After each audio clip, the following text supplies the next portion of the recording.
Assalamualaikum warahmatullahi wabarakatuh. Saya Nina Zahra Aprilia, NPM 1915G10192 dari kelas 5 reguler 1 klaster 2E, mata kuliah Sosiologi Politik. Nah, di video kali ini saya akan membahas tentang hasil presentasi saya sendiri yang berjudul Polemik Pemberian Bansos Pemerintah kepada Masyarakat. Berikut isi materi yang saya buat. Nah, jadi dampak ekonomi pemberlakuan lockdown bagi masyarakat itu sangat berpengaruh, terutama di bidang perekonomiannya.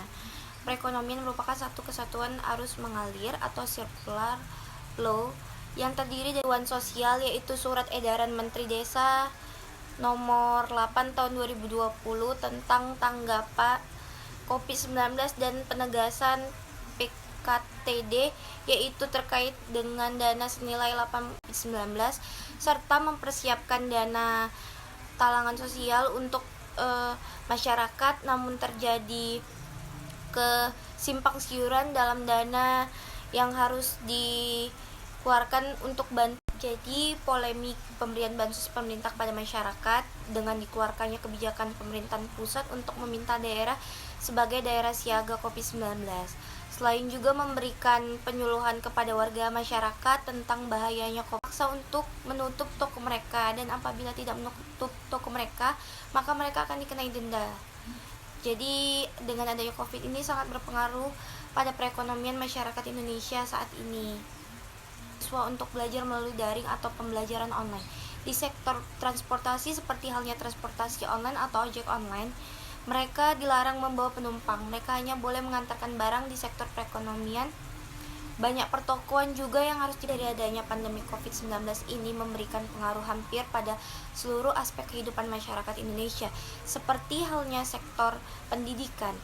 Akibat dari virus ini, seluruh sektor pendidikan menghimbau para siswa dan mahasiswa. Nah, jadi dengan menjalani wabah virus corona di Indonesia ini telah menyebabkan kepanikan di kalangan masyarakat Indonesia yang menyebabkan orang-orang melakukan panik buying, sehingga orang-orang memborong banyak barang. Akibat pun berpotensi melahirkan konflik sosial terkait dengan suplai kebutuhan masyarakat seperti makanan, obat, dan lainnya. Pendapatan masyarakat yang terganggu ditambah dengan pasokan barang yang terhambat akan menimbulkan kekacauan yang berlebihan untuk menimbun bahan makanan dan barang kebutuhan sehari-hari. Hal ini tidak berbanding lurus dengan terhentinya aktivitas jual beli para pedagang harian. Lockdown apabila pemberian bantuan diterima dalam perorangan dan di dalam keluarga ada si anak mendapat KJP atau kartu Jakarta Pintar, ayahnya menerima kartu kerja, mungkin neneknya menerima kartu lansia, dan di dalam keluarga tersebut terdapat anggota keluarga yang berkebutuhan khusus, maka dia menerima kartu disabilitas. Maka dalam keluarga tersebut menerima beberapa paket bantuan.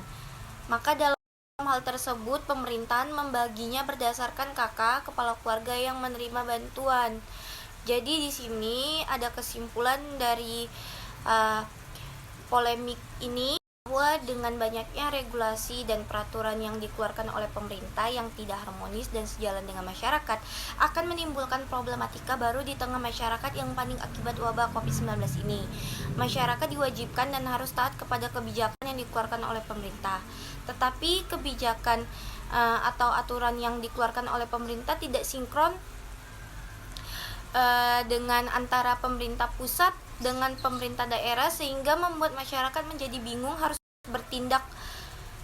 Seharusnya kebijakan yang dikeluarkan antara pemerintah pusat dan pemerintah daerah harus satu pintu dan saling sinkron antara satu sama dengan yang lain.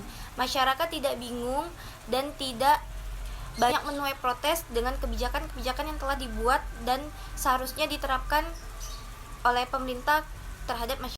Itu dia tadi hasil presentasi yang saya buat yang berjudul Polemik Pemberian Bansos Pemerintahan kepada Masyarakat. Jika ada kesalahan dan kekurangan mohon dimaafkan. Saya ucapkan terima kasih. Wabillahi taufiq wal hidayah. Wassalamualaikum warahmatullahi wabarakatuh.